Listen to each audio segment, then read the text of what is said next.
And Marin. They'll be showing up a little bit later in the day, so just relaxing as of right now. Everyone's eyes are on the big prize, the Summoners Cup, and we've got another action-packed set of games coming your way today. Hello, everyone. I'm James Dash Patterson, joined on the analyst desk by Aiden Zyrene Moon today. Welcome. Thank you. Hopefully my contributions are more than just a sexy turn at the telestrator today. I'll try my best. I like to hear that. I like to hear that. We're shooting high today. Christopher Monte Cristo Michaels, good to have you back. It's great to be back, and I'm just really excited about finally seeing those Group D games today for the first time. Very much so. And, of course, Jacob Yamato Cannon Mebdi looking sharp, my friend. Battle cruiser operation, huh? There it is. Well, our 16 teams from around the globe continue to fight for position today as the world's group stage unfolds. Yesterday's opening day left us with a lot to talk about with some strong showings across the field of teams. First up, we had Fnatic with a decisive win over the LPL's Invictus Gaming. I would say it was very decisive, but IG had such a poor performance. I think I wouldn't give Fnatic too much. Even though they looked strong, I wouldn't say they were super dominant. But they did look prepared for their opponent. If we look at how they played the map, they were targeting the weak members, Kid and Kitties, constantly catching Kitties Thresh out. And that's a great way to defeat IG because we know that that is their weakest part of the map. But we also talk about the inconsistencies of IG, where if Cacao is just going to farm all game, he did 888 damage on Skarner in that entire game, which is the lowest out of any jungler in summer in the world of 658 games. I think it's also very fair to say just that not relevant. I think it's very fair to say that IG's draft was very poor coming into this. I think that Skarner had no place blind picking it because Azir completely destroyed that. Paired with the Riven. Which is, well, not a record you want to hold there as Cacao, but, to Monty's point about Fnatic, being prepared for the team that they're facing is, and getting that first win is all important here, especially as we're through the group stages with only 6 games determining whether or not you make it out. Next up, though, we had C9 upsetting AHQ to start 1-0.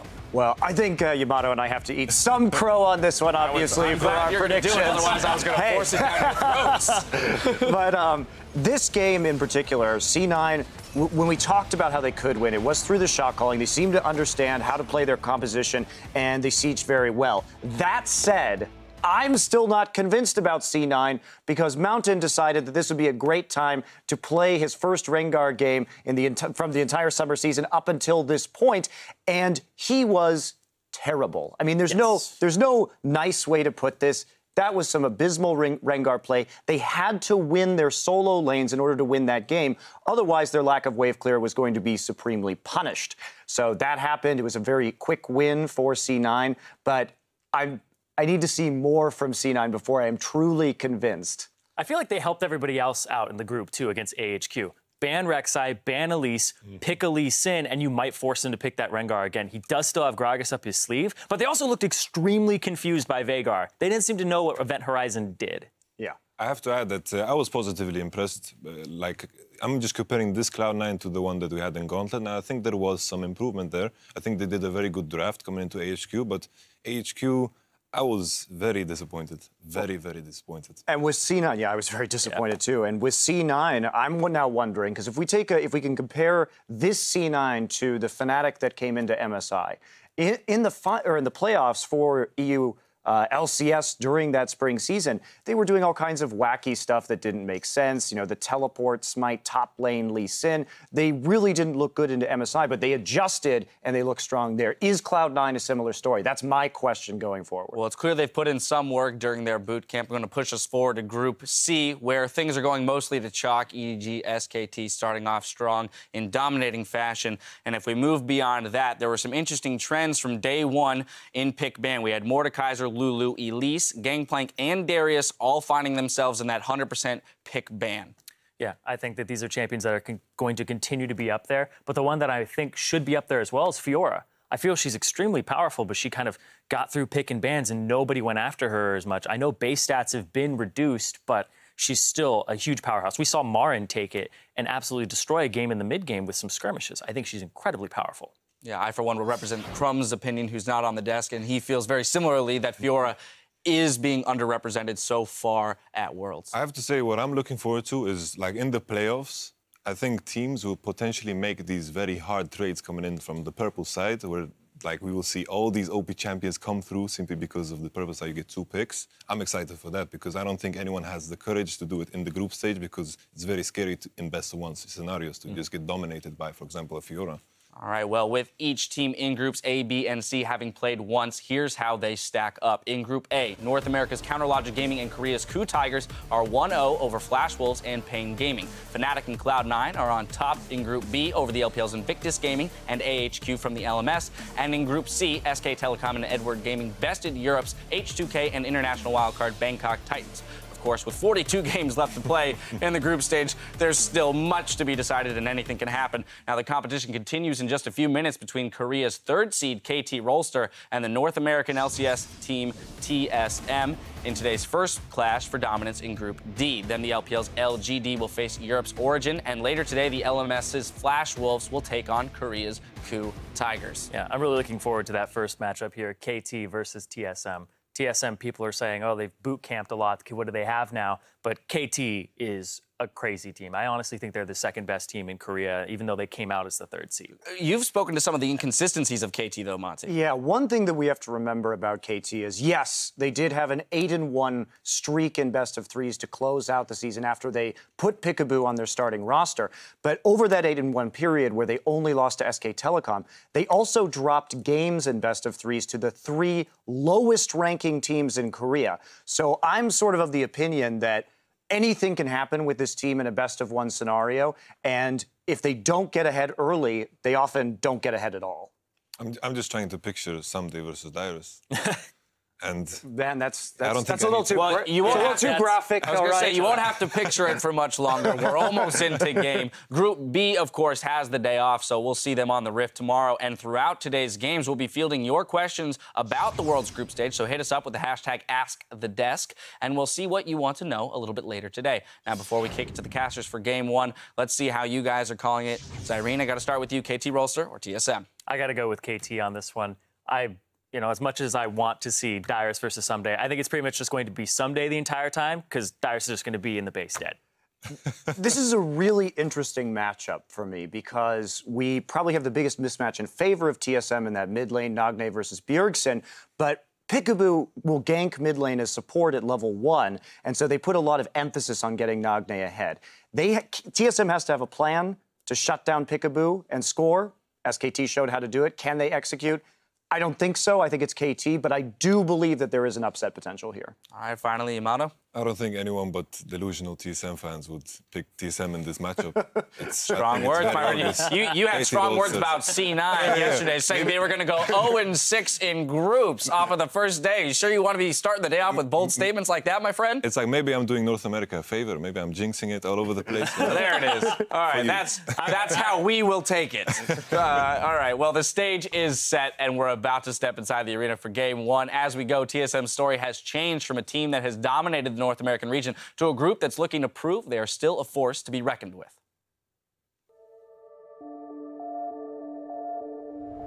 당연히 TSM이 지금 보여주고 있는 것보다는 훨씬 더 잘하는 팀이고 아게임 이후로 저희들이 되게 스포트라이트로 되게 많이 받고 되게 많은 주목을 받았는데 그 이후로 저희들이 되게 소극적으로 플레이하기 시작한 것 같아요. 소극적으로 플레이하고 어떻게든 빨리 이기고 더 멋있게 이기는 게 아니라 어떻게든 그냥 지지 않는 방법으로 그런 방법으로 플레이 스타일이 변해갔고 In League of Legends, you have to constantly be putting in your best effort all the time. When you put like 90% or 80%, that's when you start getting complacent. Professional League of Legends has come to Florida, and this week they will do battle in the first ever mid-season invitational. 27 kills in 25 minutes for EDG. Another kind of puzzling game from TSM. 그 MSI 이후로 저희들 플레이 스타일을 바꾸려고 했지만 이미 너무 저희 플레이 스타일은 이쪽에 있고 다른 나라 플레이 스타일은 이쪽에 있어가지고 There's going to be a ton of questions raised back in North America and within the TSM camps about why this tournament went so poorly. For our summer split, we had a really poor showing. I think we overall played really poorly. And he had to come in, he had to start giving us a push. When Andy steps in and Andy helps out, everyone takes it a bit more seriously. There's a lot more pressure on it. And playing versus CLT at Madison Square Garden, regardless of what anyone says, I'm pretty sure some of the players felt the pressure. After losing to CLG, that gives me even more drive to do better. I want to show that just because we did lose against them, we still have a lot of potential, and with this boot camp, we can be better than CLG, and we can be one of the best teams in the world. After the group drawings, I don't think teams are expecting much from us. For the first time in our life, like, we're underhyped. People everywhere are saying, oh, TSM's done for. If we do show up and if we do put in the work and we actually do make it out of groups, like, no one can say anything to us. I definitely feel like this is where we can redeem ourselves. This is our time to show if we can really compete with the best.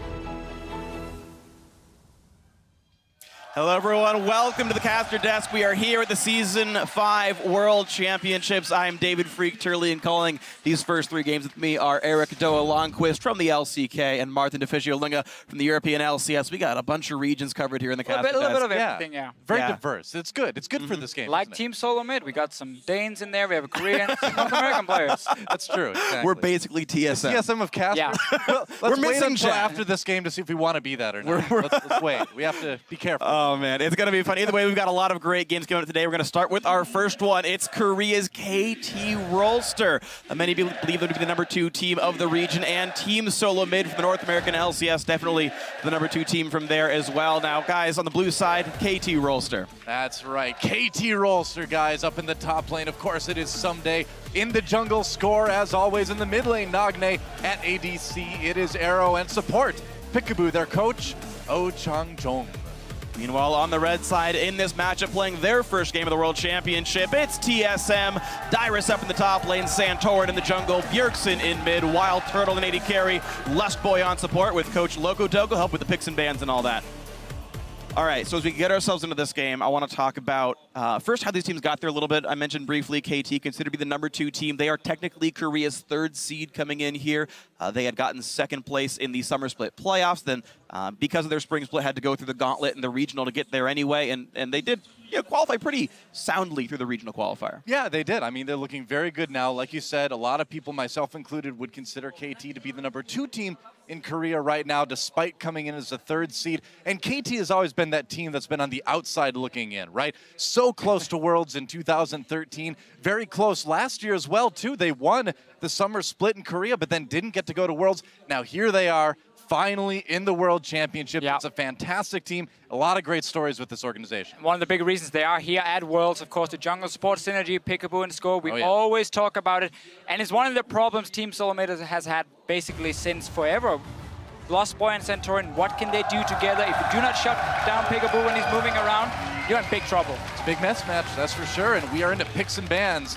KT versus TSM, Nar, TF, and Gangplank. The early to hit the ban bench. Yeah, so what we see so often now, I say so often, it's been 6 games, but what we see in this patch is on red side, you're almost forced to ban away these top tier picks. We have Mordekaiser, Lulu, and Gangplank. You can see Team Solo Mid already with the first 2 bans. This means obviously for KT, they have like a 3rd target ban they can aim for, or they can just pick the Mordekaiser, and therefore give Team Solo Mid a chance to at least ban something outside of the top tier picks. Well, Darius being one of the champions that's still left up, of those 100% pick and bans, we see 3 of them banned away. Yeah, Elise is that 5th one. So they're going to leave both of those 100%ers up. Braum also, alongside Thresh, are next on support. So TSM get number 2 and 3 in the sort of pick ban tier list. Okay, so I like this from Team Solo Mid. They're basically saying, we see what you're doing with this Mordekaiser. You want us to ban Darius and you get first pick Elise. Instead, they want to trade it. And because there's all things like Fiora, Braum is open, Kalista is open in the bottom lane. A lot of strong picks. You can take 2 of them and at least just trade the value of Darius for Elise. And I think that's a fair enough trade to make. Can Dyrus handle a champion like Fiora, though? It's not exactly something that we see a lot in his wheelhouse. And keep in mind, we're about to see a game with Someday on Darius, guys. I don't think it's Fiora. I think it's Lustboy playing Braum. He's 3-0 on the champion. I think Braum is far and away like the best of the supports left open. I think you're right. The thought, though, is Fiora is a flex pick. We've seen here some people play her in mid, as I would not like the Fiora Darius matchup. Save it, yeah. Take the Braum here, because you want to take away as much as possible from KT. The Fiora should be open unless you want to run like a double physical solo lane composition from KT. I'm not expecting that at all. So Team Solo Mid making the right choices with the first 2 picks. Question is just, can they keep Someday down now that he is on a Darius that can really get out of control? I wonder, because we haven't seen Darius perform like super spectacularly yet in the tournament, but it's only been one day. Rek'Sai and Azir, the 2 picks locked in for KT. I think it's very smart of KT to pick up Azir here. I think they're both Nagne and Bjergsen's best champions, at least statistically and just from what I've seen of them play. So I'm glad for Rolster's sake that they took this away. It's a big deal. It does still leave plenty of the other big team fighters up. Very few mid laners were banned here. So Bjergsen's got to go down that tier list a little bit. I mean, Nagne is a great Azir as well, too. In Korea, Nagne and Coco really were the premier Azir players in very different styles, but Nagne is on something he's very comfortable with. He can stay back, be safe, farm up, be relevant late game. And that's the key for KT around this mid lane here. We mentioned how Someday should be a better top laner than Dyrus. We talk about how Peekaboo and Score can out-roam Lost Boy and Centurion. So the mid lane is where Team Soulmate had the big advantage. A safe laner like Azir, even though it's picked blind, I mean, you are on the blue side, you're already showing your solo laners. All right. It shows that KT were definitely ready for this. You need to know this can happen with LeBlanc and Zed being back in the meta. Bjergsen's gonna take a matchup where he can win it. He needs help though from Centurion if they really want to shut down this Azir.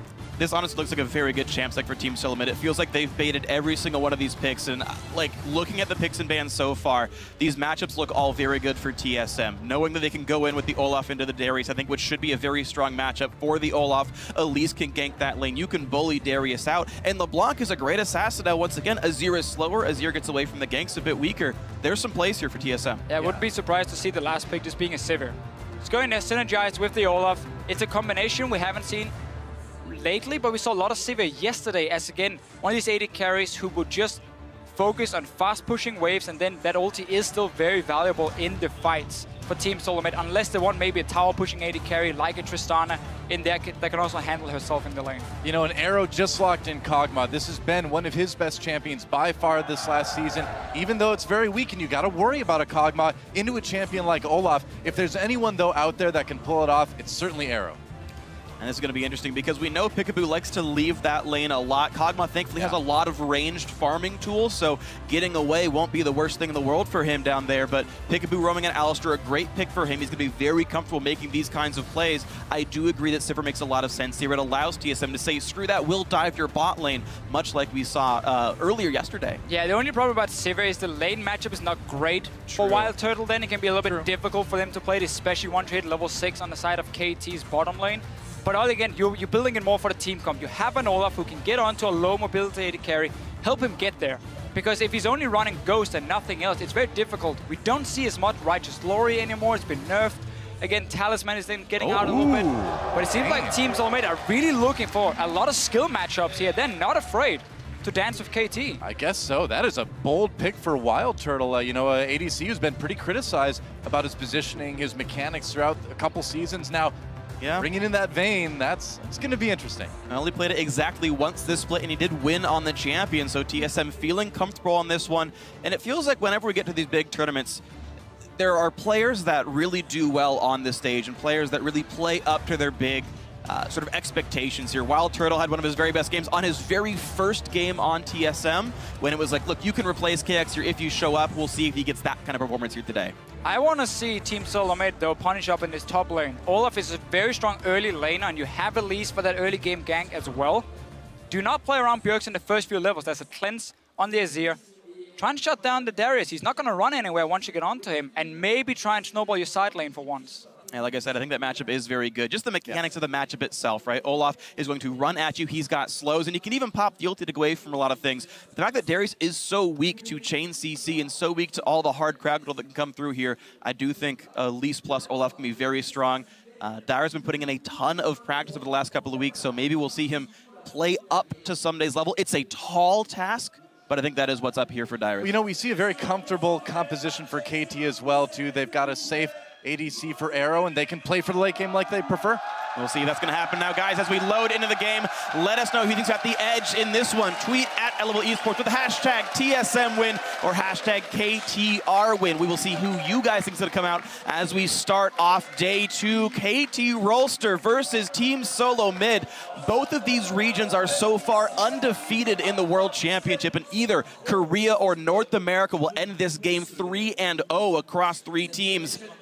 TSM, the major underdogs. It's a high-stake match for both of these regions. And how about this, man?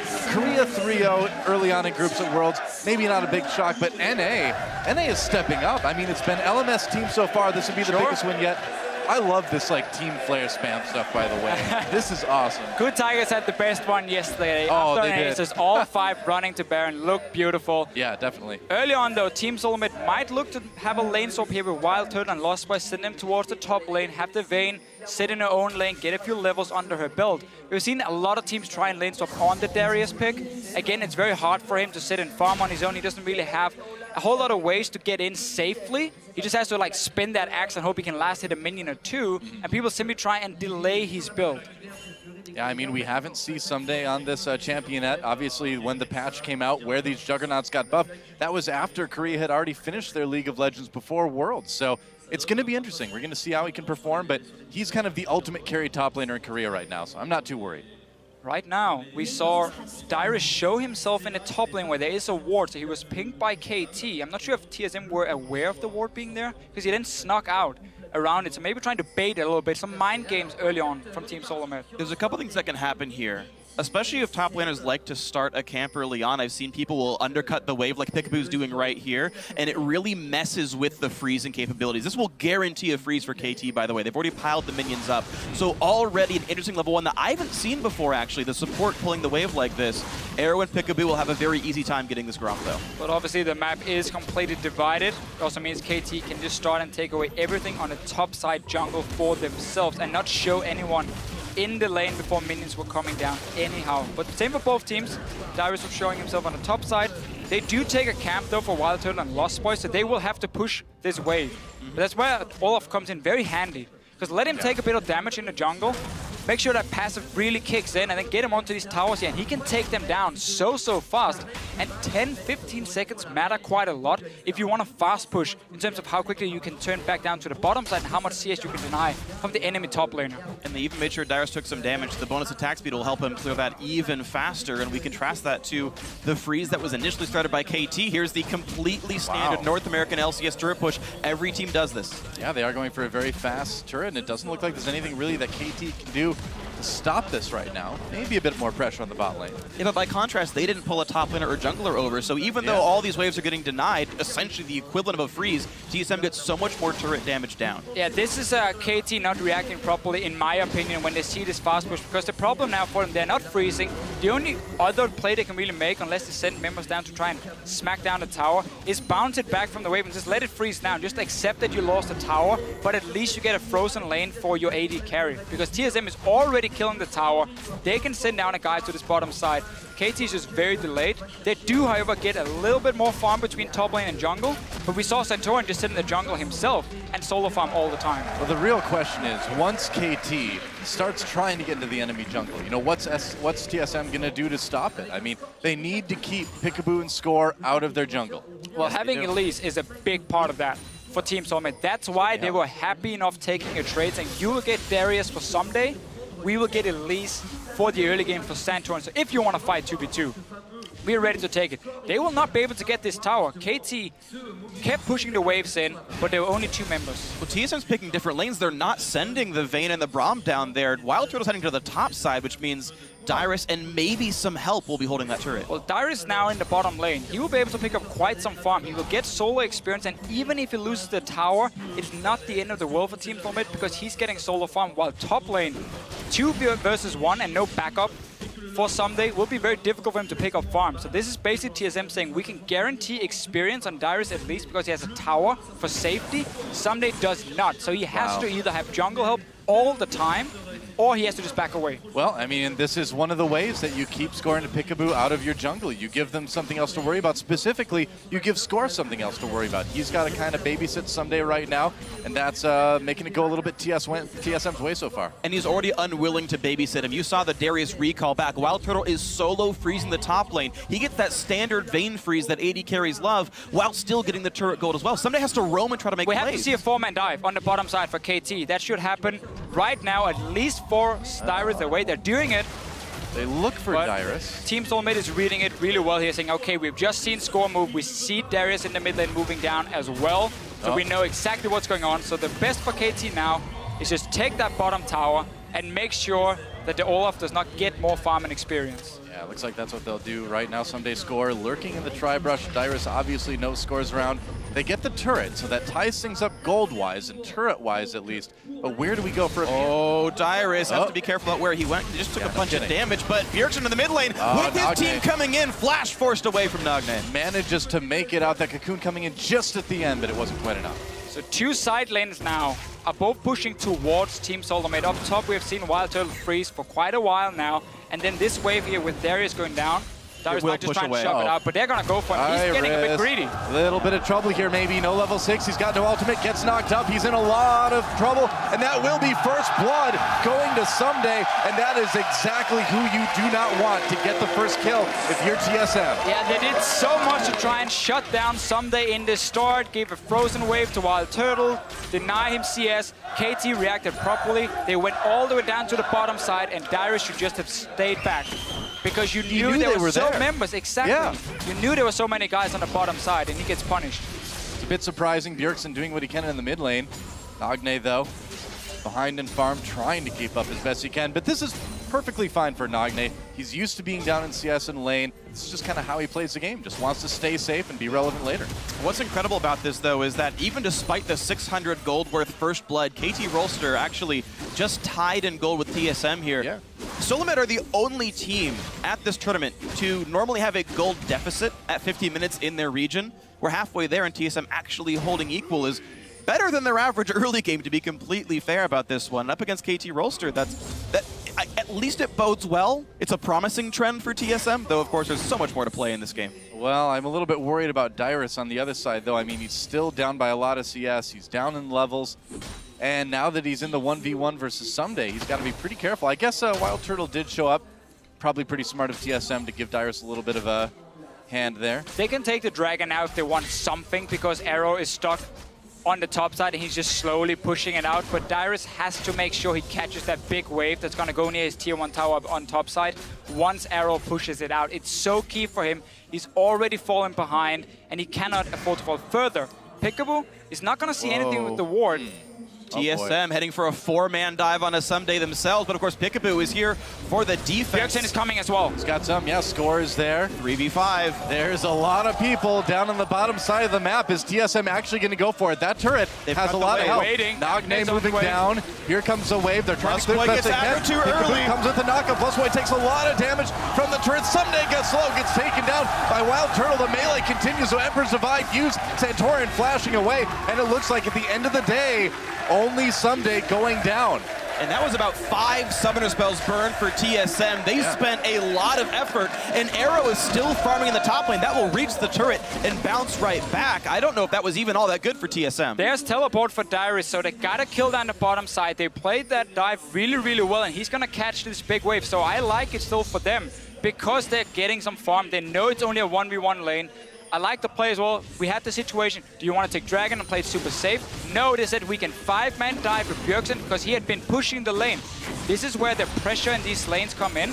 He could roam first and therefore go for the dive. Dyrus is taking so much damage though. Yeah, I mean, he's getting hit a little bit in this lane, and also it's now teleport advantage for KT. Someday is already 6, and Score heading up to this side as well. Dyrus is getting picked on, and he can't leave the lane easily. And that's the problem when you run out of a lot of good options. When there's only one left, it's really like we gotta just dive here because we need something for our top laner. He's already falling behind, and all of it is just trying to get Dyrus back in this game. Oh, gonna try to make play. Dyrus starting the recall, has to burn that flash to get out.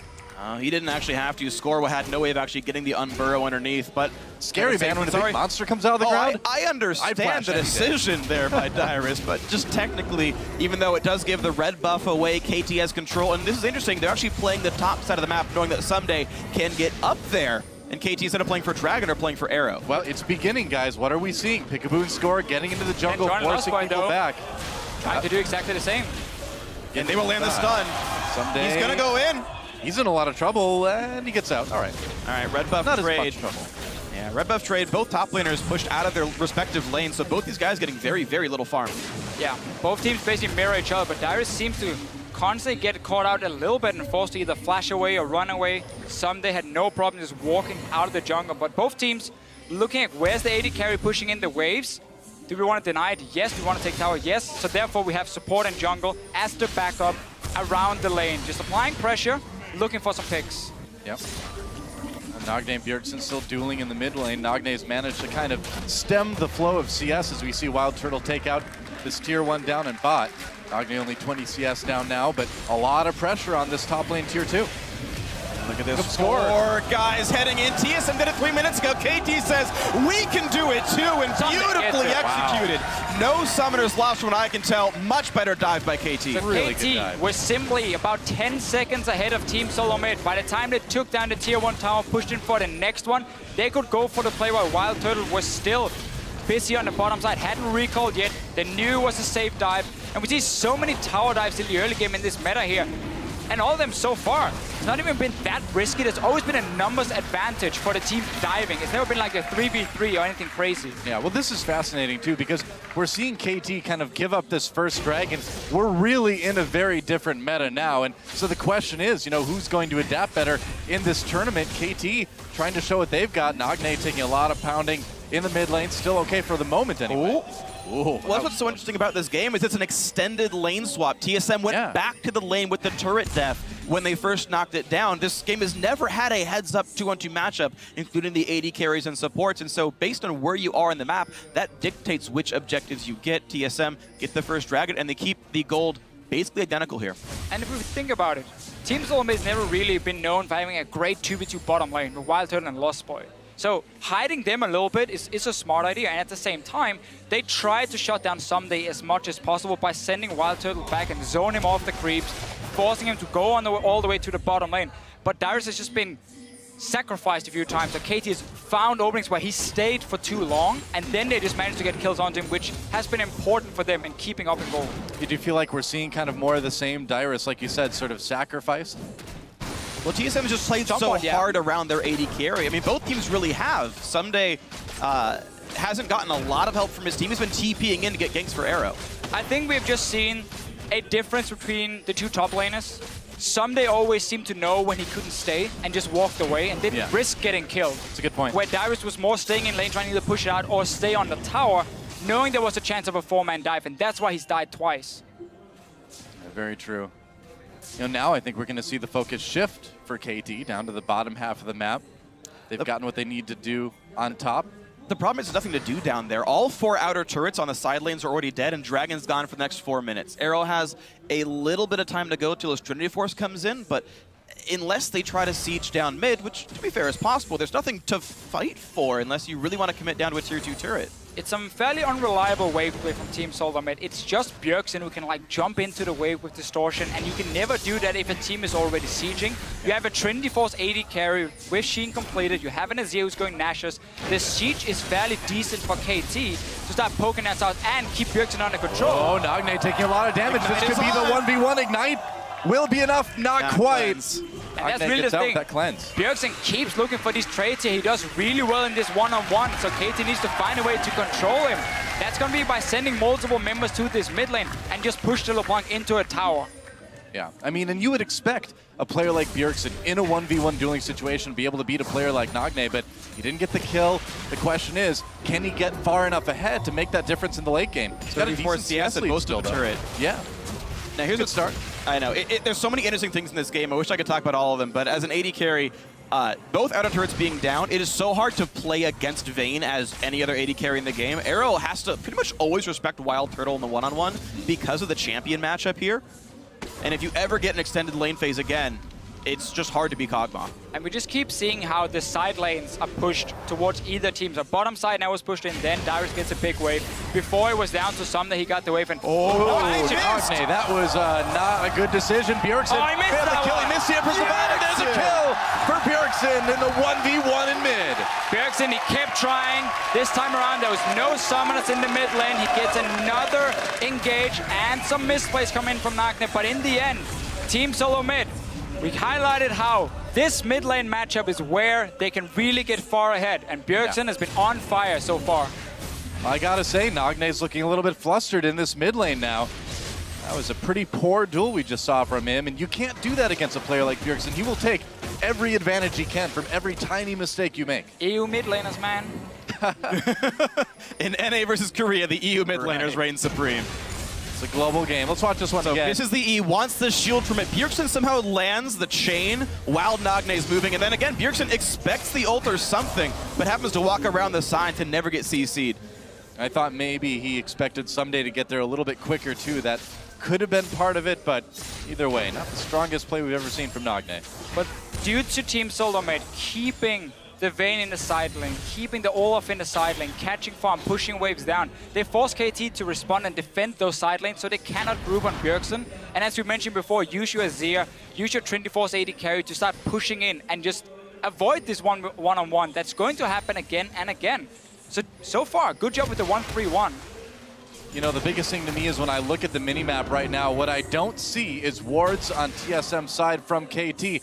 And when you don't see that, it's usually meaning a KT loss is coming in. So, yeah, if you're a KT fan, you got to start to get a little bit worried about the situation now. I mean, meanwhile, look at the vision. We're 50 seconds from Dragon. You can see 4 wards in this southern jungle. Score will clear 1. He's got a defensive pink, but there's 3 more that KT have yet to deal with here. TSM doing a very good job of kind of beating KT at their own game. The jungle support roams have been okay, and they've been getting Dragon control. And once again, it just opens up for Bjergsen to continue sitting in the mid lane. Slowly, he will push down this tower. If Nagne stays for too long, he might even die. Big chunk of damage dealt there. It is not going to get better for KT because they've lost control of their own jungle. So we get to see the pushes happening in every lane. Dyrus is just sitting and farming for himself whenever there's a wave. And now TSM saying, you know what? It's time to take down the tower. Yeah, TSM starting to pull farther and farther ahead. It's a small gold lead, but it's much more about the vision, about the positioning. TSM's got it all right now. Oh, we might see a fight here in this mid lane. Score gets caught with the chains, but they're not going to follow it up. Dragon is live. Arrow's getting a lot of damage down. That's right, Santorin has to flash away. The flash gets 2 with the E. There's a Brahma coming in, but the knockup from Peekaboo. KT, this could be the fight they're looking for. Pushing TSM back right now. They got a kill on Santorin, and they are just going to go for this mid lane turret. Exactly what KT wanted here. Someday is still very strong on his Darius. He's finally part of the team fight. They got together as a group. This team, they want to fight 5 versus 5 and not take these 1 versus 1s against a Vayne, against a LeBlanc. That's not in their favor. Well, they got the team fight. They're going to get 2 turrets out of that as well. Can probably just go for Dragon on the way out. We'll see if they decide to do it. It's a bit risky because there are all the respawns coming in for TSM. Santorin doesn't exactly have any ults to worry about here, so it's going to be interesting. Looks like KT will be recalling, which could give TSM the chance to knock that down. And we'll see. Either way, a little... Yeah, this is TSM's Dragon. I think so. A little gold lead from KT. TSM, though, gets that second Dragon, so the pressure is on. It's bizarre to see KT in a situation where the other team is up 2 Dragons like this. I don't think in this game, though, they care. Because you just got 2 mid lane towers. You just won a team fight as well, where you were in a very bad situation, getting pushed in every single lane, basically. Maybe outside the top lane, where Someday was always in control. However, getting that goal lead back for KT, and the fact that they finally got to group, that's what matters for them. So now they also get a chance to get a few wards into the jungle of Team Solomate, slow down the split push. And if we get to see them grouping up one more time with AD carry and mid lane together, KT should be able to at least keep track of where Team Solomate is. Should be. They did also use that opportunity to finally get some wards into TSM's jungle too, so they finally got a little bit more vision to work with, so I'm sure, if nothing else, they're in a little bit more comfortable of a situation now. And it's interesting as well, you speak about being more comfortable. The fact that a Negatron Cloak is now in here for Nagne means those Bjergsen solo kills are going to be much, much less likely to happen. Bjergsen got a good laning phase. He got the turret first. He got a solo kill. That's good for him. But Nagne is in a full team fight power now. Took some wounds, but he's already back and recovered. Nashor's Tooth done. Level 11 is here. The team fight power is already here. Yeah. Definitely is. And Score going into the jungle there. Bjergsen's got an eye on him, though. And this is very risky for KT because the mid lane once again is pushed down so far. Wild Turtle is in the top side, so he cannot join in case there's a teleport coming in from Someday in a big team fight, but then he can just push in multiple towers towards the base. So once again, Team Solomate is in a position where they should be able to hold because Bjergsen can always roam, so KT knows we cannot push this tower. It doesn't matter that there's minions. If we do it, we might just die to LeBlanc. You know, one thing we haven't mentioned yet is the blue control that KT has had for a lot of the game. They've been able to get a lot of those blue buffs. Yeah, good steal by them. And this was, again, just where the people were sent around the map. Wild Turtle sent to the top side, the duel up against Someday, who has teleport. He can always show up on that bottom side. TSM has to respect that. And in fact, we saw a second ago, Nagne had run to the bottom lane to try to defend a top turret they thought TSM was pushing, and that actually wasn't the case. Wild Turtle's just on an island. He's just getting farmed. They're not really pressuring with him. We're going to see a lot more Vayne, though, in this tournament. With big bruisers like Darius, of course, in the meta, having a Vayne who can so easily duel them, or at least avoid getting caught by them with her mobility, is going to be very important. And being able to, again, split up this map and take care of the tanks. I do wonder at what point this Darius pick's mobility challenges are going to sort of catch up with the strength that it has in team fights. Oh, TSM aren't really very good at being anti-melee is the problem. If they had like an Azir or a Victor, being Darius would kind of suck a little bit, but LeBlanc and Olaf aren't really going to punish that in team fights. I think Summon's going to be totally fine, and this first pick becomes justified as the game goes on. Yeah, I mean, just meant in general with Darius. Oh, sure, This sure. game he's okay, but... There'll definitely be a lot of games. 2 people, man. That's pretty decent. We've seen it already with Darius, how he's been a fairly safe option, honestly, for teams to have over in that top lane. He has a lot of good matchups. It's very hard to deal with him. He heals for a lot more now in team fights compared to before, so even there he has quite some presence. But often it is, as you just said yourself, you need that flash pull to start a fight, so you should never be the main engage as the Darius on a team. There needs to be something else. In this case, Peekaboo is on the Alistar to engage in even a knockup from score to start the fight. So they're helping Someday getting there and make sure he can always get onto targets. Meanwhile, new item alert here for Someday. Sterix Gauge picked up for him. It's a big damage increase, and it's a great tank item, actually, with a shield that pops when you get low. But he's not buying items that make him go faster. No Dead Man's Plate, no randoms for the CC. I'm surprised to not see the Dead Man's Plate specifically. That seems to be pretty standard as a second item on Darius these days. Yeah, we talked a little bit about this before the show as well, how some of these new items like Sterix Gauge here is super good. However, it doesn't really give you what you need as a big, low mobility bruiser, in the sense that your main weakness is getting and sticking onto targets for yourself. Like, getting that engaging, that will not help you. Dead Man's Plate will, but it does make you insanely strong if you finally get the one-on-one. Yeah, I mean, my general thought is it's a team game. You can pick champions for their strengths, and their weaknesses get covered by your teammates. Making Someday fast doesn't make him a better Darius. Making Someday unkillable and do 1,000,000 damage makes him the scariest frontliner in the game. And if you can rely on your team to set you up, you've got Alistar and Rek'Sai for some initiation power. Sure. I mean, that's the role, just to be a big, heavy frontliner. Someday will do that. You know, another big thing to kind of take note of, I think, item-wise, is that Score's been able to pick up his Aegis now. Talk about making Bjergsen, you know, more trivial in team fights. That's going to be even less damage that he's going to be doing. What's another thing about the changes in 5.16? The Aegis Aura went down to 15 magic resist from 20.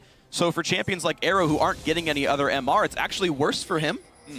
Of course, it's still good for Score and the rest of the lineup who are buying other magic resist items. I suppose. I mean, it's still good. It all helps. I'm just referencing patch changes because I love items. Now, Bjergsen is 14 at the moment. He's going to hit level 16 fairly soon, at least for himself, which is one of these big, big spikes for the LeBlanc, where he can really start one-shotting the back line. Arrow, of course, is behind him in levels as an AD. Oh, Someday. Don't care about that one. Jumping straight back to a distortion. I gotta be careful, though. He took a lot of damage there, and with less than a minute until Dragon, they can't really afford to have that happen. Oh, Wild Turtle comes in, contempt for Score against the wall. Your Score has to burrow his way out. Shield thrown up by Lustboy as KT disengages. But again, Dragon is coming soon. You cannot lose someone right now. No, it's going to be 3 Dragons for Team Soulmate if they get it. And with KT being forced back in base, giving up all control, at least towards the bottom side, not that Team Soulmate has taken over because they want to push this tower instead. All right, going to get a lot done. Siege on the tier 2. Arrow can do a lot of damage to Lustboy if he wants to, and he may. There's a chilling smite. Score comes over the side. Lustboy taken down. There's another kill for Someday. Lustboy just simply out of position. Yeah, very strange. The rest of his team just walked back up the mid lane, but he stayed a little bit too long, and it's in the end. Score just ulties in behind him. Very important kill for KT. Very awkward, and it may give them their first Dragon in the game, too. Well, that's the thing is TSM, the rest of them had postured around Baron, daring KT to even try that. This is normal, like typical TSM. After 20 minutes, will dare you to take Dragon because they'll kill Baron instead. Lustboy didn't get the memo, went to the other side toward Dragon, and because of that pick, there is no threat, and a clean pickup for KT. Yep. It's been one of the problems we can highlight for Team Soulmate in this game is that some of their members have been caught out when they shouldn't have, and that has given openings for KT to get ahead in gold here, to now get a second drag, or get a third first dragon instead of a third dragon for Team Solo Mid, which could have been a very key thing. As we know, KT as well, once they are behind, don't always know exactly what to do on the map, and often rely on getting towards these 4 or 5 dragons and then look to close it out. And well, that train has begun for KT Rolster. Started with a dip, 2 dragons down, but now they're back up on the lift, getting 1 dragon for themselves. I mean, at the end of the day, when it comes to the super late game, and it comes to 30 minutes plus, who do you really trust to make the better late game moves, better late game decision making? TSM is good in NA, but KT is just so strong overall. They have one of the longest average game times in Korea right now. If anybody knows late game, it's definitely this team. Yeah, but for NA's sake, TSM is kind of the same way here. These are both the low kill, mostly map control focused teams. These are actually the 2 least bloody teams, kills plus deaths per minute. We don't have a lot games. to do. It's sad for us, isn't it? Well, this is why we kind of start talking about the histories of the players. That's why I'm glad you're on the cast. You know these Korean teams so well, and I start gushing about items. This is like how you expect KT versus TSM to go. 6 kills, 26 minutes. And this is what we expect for Team Solo Mid right now. They need to find a new objective where they can bait around and put Bjergsen in a position where he can assassinate a target.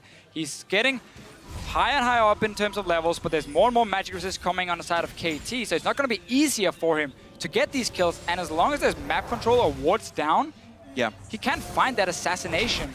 And it's a problem, but we see them trying to at least bait near the Baron. Come on, move closer. Someone gets out of position, then Bjergsen pops in and tries to get Bjergsen Nagne tries to do some fancy dodging, just takes a lot of damage in return.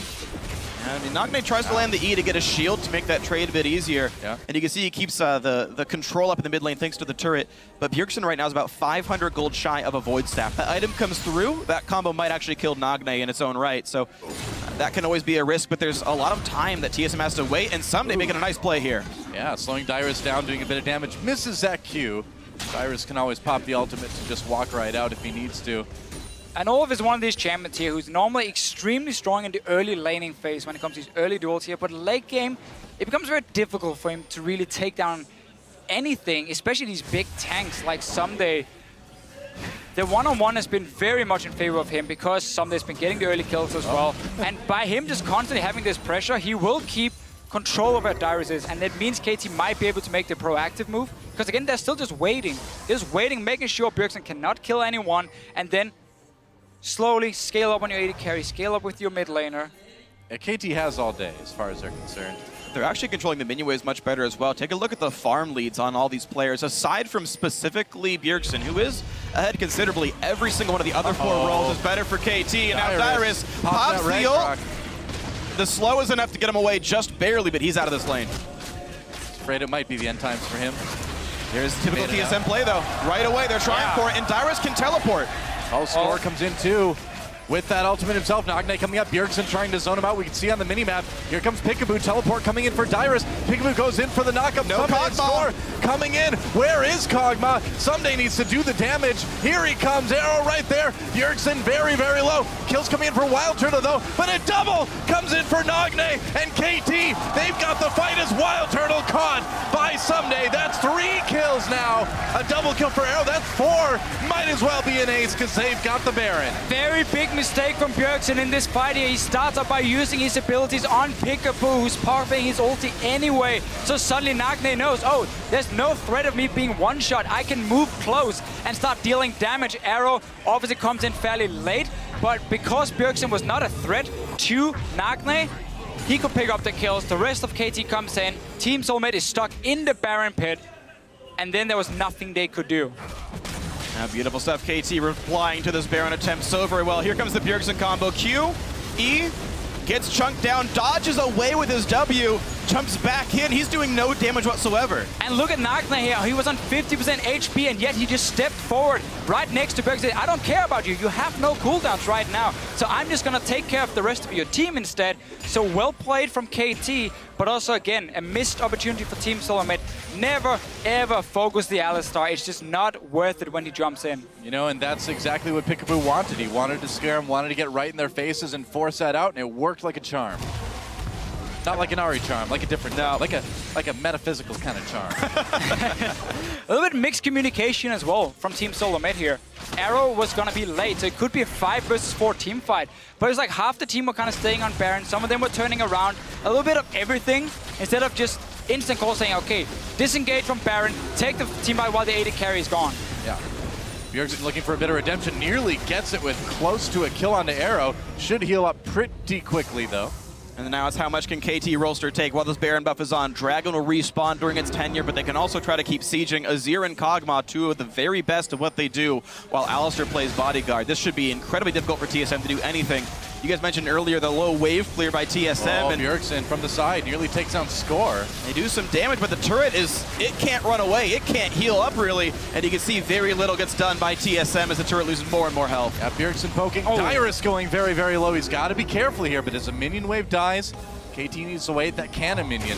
And still doing a bit of work. Azir loves being in this position where he has his own turret behind him, he has the Baron buff minion, and nothing you can really do to stop it right now. They're just waiting for Bjergsen to pick off a target on the side, and that can really be the go button for Team Solo Mid. Yep. There's really no other main engagement. Oh, the stun hits him! By Peekaboo. Bjergsen's got to get away from this one, but now the dive in towards the turret. Few more hits will do it, and Arrow's still safe in the back line. But the W's down, he's got to buy some time. Bjergsen, again, can only find Peekaboo as his target, who pops the ult, knows he's safe, and now KT can run right for this Dragon. TSM are on the hunt, though. Wow, they're actually going to try to tie up the Dragons here, and this, if they can get this Dragon, pretty much undermines everything TSM's accomplished this game. Well, they're coming down for it. Bjergsen down to 50% mana for himself. The rest of Team Solo Mid, though, except for Lost Boy, are fairly healthy. Arrow, he's gonna go for back down. Maybe KT said, you know what, we don't want to risk it. We're in a good position right now. No flash for Sunday. Score coming back in with the ult, but the burst comes down. What a pull! It stops the W, but the Dragon comes through. No steal for Score. Ult's in for Lust Boy, but it means Dyrus is by himself. He doesn't get the memo, takes so much damage. Oh, does not quite get sniped, but TSM does at least sneak the Dragon. Man, Vikings are not known for like running away, but Dyrus, he made it a thing that I think other Vikings will consider in the future because he actually lived. This time he stayed alive. Right. The other times where he didn't run away, he died for it, and that has put him really far behind in this might game. Cost them. They're going to lose this tier 2 turret for sure, and KT, even if they don't get the Dragon, has been able to at least get something out of it each time. And we got to see an early game here from Team Solo Mid where it was clear what the plan was, you know, trying to shut down Someday. We have a strong laner in Olaf. If he can get rolling, we maybe can keep Darius down. However, because of these early deaths with him being caught out on the Olaf, the fact that KT managed to get a few picks, other than just Dyrus dying, of course, left and right, kept them even in gold at least. And then they get that first 5-on-5 team fight where the combo or where the composition is so strong. And from there on, they've kind of been in the lead. Because Team Solo Mid could no longer just put up this 1-3-1 split push because suddenly the map control were evened out. And KT's just been leading the charge from there. And it looked like a lot of bad decisions in a row from TSM. There's Lustboy getting caught, taking the wrong exit from the mid lane after a kind of lackluster siege. Then the Baron attempt where they could have forced a 5v4, came around the wrong side. They're going to go after Score here. It's some poke, it's not that important, but TSM again trying to make the exact same play. Can we set up Baron? If they put wards down now, they will last until that respawns. It's kind of the only play left. KT Rolster up so much gold right now. I feel like I've seen this before. Peekaboo comes into the flash, headbutt pulverized Dyrus right away, pops out almost to get away. Lustboy taken down. Another kill for Arrow. Dyrus just immediately had to flee along with Wild Turtle. TSM was not ready, and now Wild Turtle caught on his own. Another kill for Nagne. Disaster for TSM. There's so little they can do now. They're just trying to make some aggressive plays, maybe surprise KT, but it's not going to happen. KT are in full control. Bjergsen once again looking to see if he can flank and get one kill. Yeah, it doesn't much matter what TSM do here. Peekaboo has been so incredibly good this game. 90% kill participation, practically a perfect score, taking almost all the damage and yet finding picks all the same. The Moby Boots Alistar just not being stopped at all. Again, trying to stop Bjergsen mid-combo, and KT in control of everything. Now, what a great story for Peekaboo throughout this year, too, was to support for SK Telecom, sidelined with wrist issues, quit the team, said, I want to play, join KT, and was a big part of getting this squad to Worlds, and he is performing at Worlds now. Awesome story for this guy over the course of the year. Every single kill in the early game was him, and of course his trustworthy jungler right next to him. Yep. Walking down and finding Dyrus out of position, getting the kills. And that jungle support synergy is just so key in this meta here, because it's what sets up all these tower dives. It's what sets up the vision on the map. I will say, Santorin and Lost Boy, though, were making plays as well at the same time. They just weren't able to find the same openings because Someday knew when to back away. And just to kind of underscore how much Peekaboo has done for this team, the only best of match KT has lost has only been to SK Telecom T1. They have lost to no other teams in a best of series. Since that roster addition, he's been so much miracle sort of work for this team. Even though that was a 3-0 loss to SK Telecom in the LCK Summer Finals, you still see this KT team come in and look so good. But on the other side, TSM not looking bad at all. It's relatively small things, isn't it, that they need to go back and look at with this game. If they can fix them, they can be much, much more competitive going forward. That's the thing with this World Championship. I feel like these teams are actually fair. Oh, dear Lord, that damage. Whoa, that was a lot of damage from Arrow. So these teams are all fairly close in skill level, a few outliers notwithstanding. It's one or two very catastrophic mistakes that pull the game out of contention anymore. Lustboy getting caught, TSM making the bad Baron call, game blown wide open, and KT no longer having any issues. When you're talking about the world's best, it doesn't take much to separate the wins and the losses. Arrow just chasing away TSM. They've got that ward. Score maybe trying to come in from the flank here. Bjergsen catches him, but he's just not doing a ton of damage now. They catch Someday. They get Peekaboo. Oh, could be back. KT coming in, though. Arrow manages to get the kill. Arrow, this Kog'Maw is untouched, and he is raining down chaos on TSM. There is no threat on him whatsoever. This team has done so well to create chaos in the beginning. KT engaged the fight. TSM can't go back in. Arrow can do all the damage he wants. The front line is doing all the work. Yeah, pretty much, man. Bjergsen trying to make plays. Got a big chunk out of Someday, but that's not going to save this inhibitor. It's not going to save the turret either, in reverse order, I guess. KT still pushing ahead for that win. Bjergsen just desperate to make plays, and TSM needs him to, but they need more than Bjergsen. Yeah, KT now full control. They have been for the last 10-15 minutes. Really just a strong performance to show how you can get back into the game. Because they were suddenly being put in situations in the early game, maybe they didn't expect them, where Team Soulmate had that strategy, and instead we saw KT say, you know what, easy boys. What do we do now? Okay, where do we punish them? Who's out of position? And that's how they kept it even until we got the grouping. So smart game for KT. Yep, very, I would say, other than a few lost dragons early on, a very typical KT game. You know, it's playing it safe, methodical throughout, waiting for that late game strength, using the vision they gain to make those plays. Yeah, beautiful stuff. So KT taking care of business. It might just be for Team There's Soulmate. two in base. They kind of... TSM had the opportunity to force really hard and make something happen there. Kog'Maw was in base. Kog'Maw was in base and Azir was far. That was actually a window TSM could have used. It's too late now. Still, you got to do just to take the fight and force KT to move they down haven't even killed all the wards. They're standing on one. The sweeper missed it. TSM have nothing to do here. Two inhibs are dead. The mini waves are already pushing and nothing TSM can do. Yeah, side wave control has been good for KT as well. TSM looking for an opportunity. Wild Turtle gets caught, though. Pushed back to the Pulverize. Actually did not knock him up, I guess. Peekaboo doesn't like the patch notes right now. The slowed headbutt. Dude, it was that was a close call. If they had caught Wild Turtle there, that would have been basically game. They're just going to stop the recalls because super minions are already in the base. They're going to be a fight, though. And there's the dive on in. Sumner gets the Sterix shield pop, but here comes the rest of the fight. Peekaboo on the side. Ult already popped. TSM cutting away, but that's okay for KT. Rolls through. The minions can win the game for them. And the big engage from Score. In comes Nagne. And it's going to be a bloodbath there. Here comes the Chaos Stug. Here comes everything. What can TSM do aside from run and cry and lick their wounds? Santorin going to be the last one to go down as Dyrus is already somewhere else on the map. I don't even know where Dyrus is. I know he's back to base. He's like, sorry guys, there's some minions in the base. I'm kind of worried about him. Good luck, bye. They would have won the game though for KT, so Dyrus will, for now, delay it. But come on, we're talking 10 seconds, and then KT's going to push in. They won this game. They played it well. They got back. They got to late game, and they showed what they could do. Death timers are too long. I mean, yeah, KT showing what they can do, and what they do is play a very, very solid mid and late game. Stayed safe early on, and second inhibitor goes down, and there goes the Nexus. KT will take down TSM Korea 3-0 and a 2-1. Big congratulations there to KT Rolster. They only gave up 3 deaths the entire time. All those pretty much in the early game. Closing this game out was pretty much textbook by these guys. Good job, KT. I saw a very early game focus, composition, and strategy for Team Soulmate here. The LeBlanc in the mid lane to apply pressure. Olaf up in the top lane. Vayne, once she gets to play, can always be a split pushing threat as well.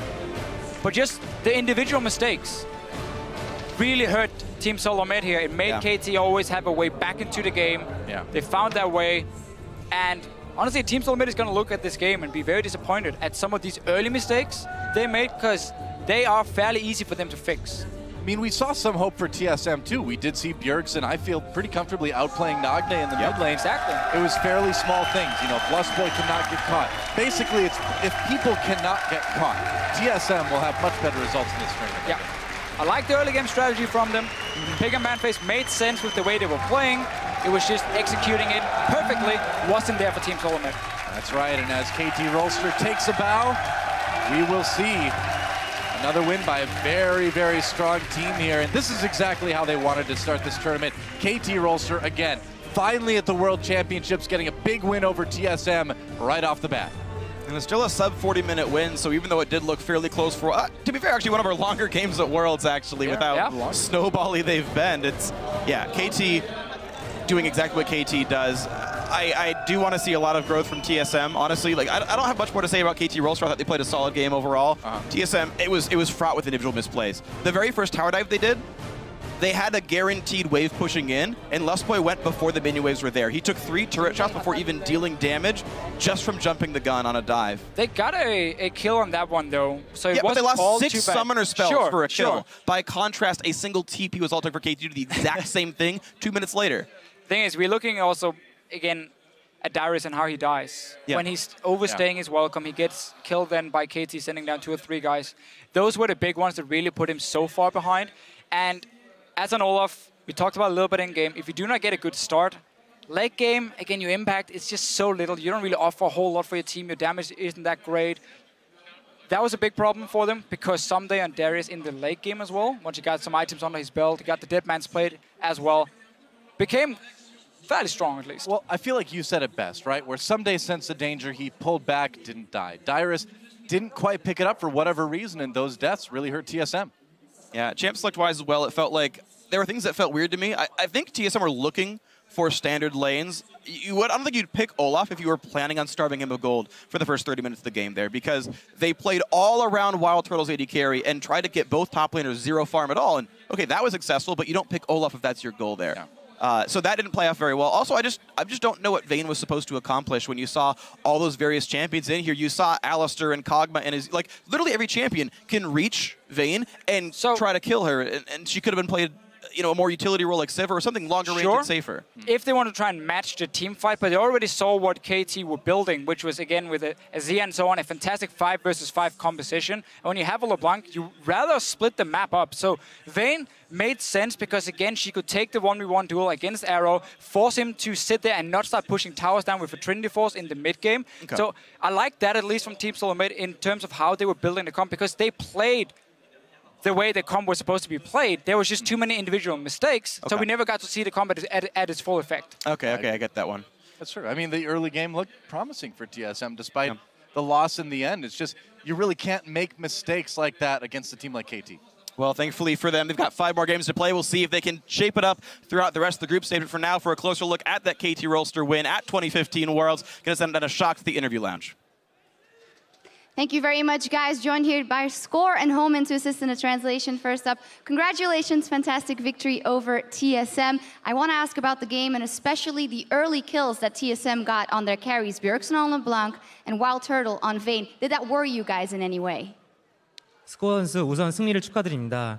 지금 TSM 팀이 픽으로 이제 좀 하이퍼 캐리어 가능한 르블랑과 베인을 골랐고 그 뒤로 그 두 챔피언이 좀 킬을 먹었을 때 이거 좀 위험할 수 있겠다라고 혹시 좀 걱정이 됐었는지 말씀 부탁드립니다. 일단 저희 팀도 하이퍼 캐리인 코고모가 있었고 그리고 그 베인 르블랑이 크는 동시에 저희 코고모도 되게 많이 성장하고 있어서 걱정하지 않고 있었어요. 저희 그 에로우 선수가 코고모를 되게 잘하거든요. If TSM had Vayne and LeBlanc as their hyper carry, we had Kog'Maw for Arrow, and Arrow is a very talented Kog'Maw player, so we weren't that worried. Yeah.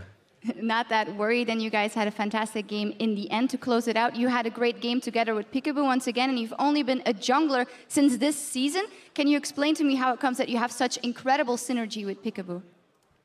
스코어 선수는 이제 정글로 전향한 지 이제 고작 막 1년밖에 안 됐는데 지금 같은 팀의 서포터인 피카보 선수랑 엄청난 시너지를 보여주고 있습니다. 그 둘의 호흡에 대해서 좀 말씀해 주세요.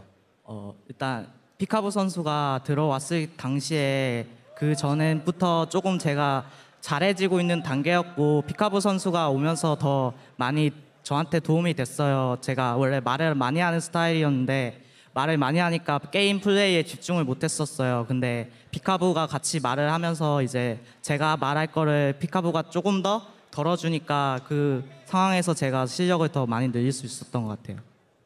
When Peekaboo first joined our team, that was when I was at the verge of actually getting adopted to the jungle position.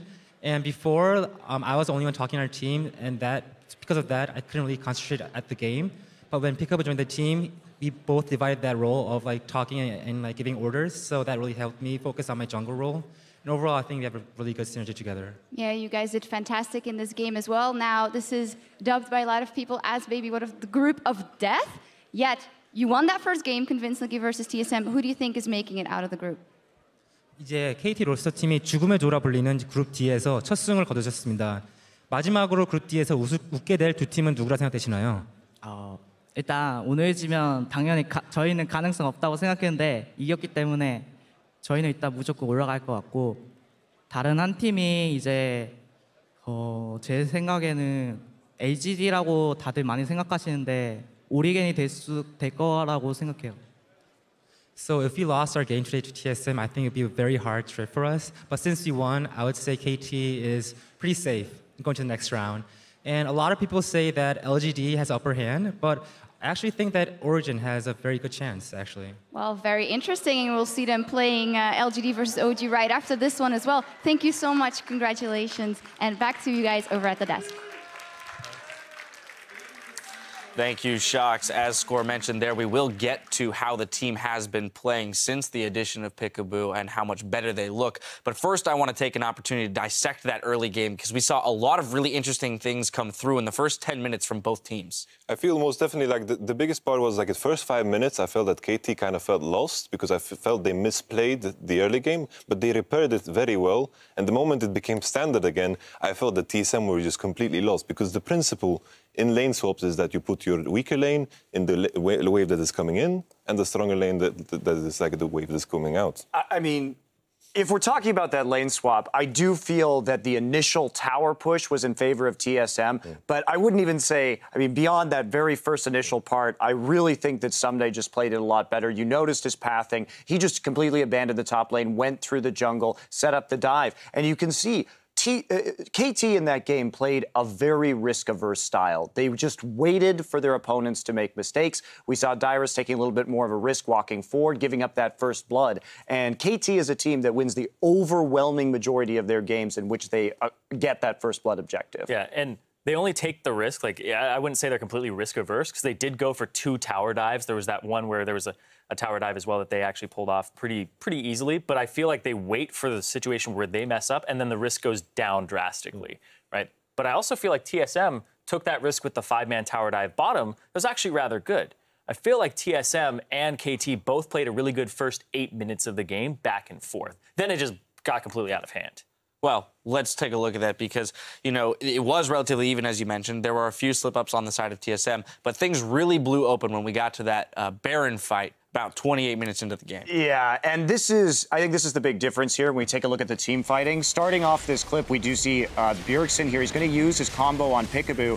Q, but he's already in his ult, misses E, and then W to the side. So the biggest carry right now in TSM, the most fed member, basically has no damage. Meanwhile, Dyrus TP'd into this fight without having his ultimate up because he used it to escape a gank in the bottom lane. And TSM thought they could do this, but KT responded. They had the Rex side just to ult into that Baron fight. They had the TP up. So it was kind of an ill-advised fight. And then on top of their disadvantage from cooldown timers from that Olaf ultimate, they also had the disadvantage of not using the carry spells properly. And there was a big difference. Even though Bjergsen crushed lane against Nagne, Nagne played that team fight so much better. Yeah.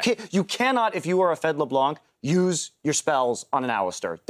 is a no-go. Yeah, spells aside being absorbed by Peekaboo, Peekaboo played every team fight incredibly well. The one where they were ending up catching out Santorin and it was the hook in from Someday onto 2 members, played that one great. Played that one great as well. Peekaboo, the addition to this roster, changing them around, his mid-late game shot calling and playmaking is what put KT in this spot and brought them all the way here. Yeah, and I've been in the KT house and I've watched them scrim, and Peekaboo and Score definitely, you can see the synergy between these two as a shot caller. They never stop talking.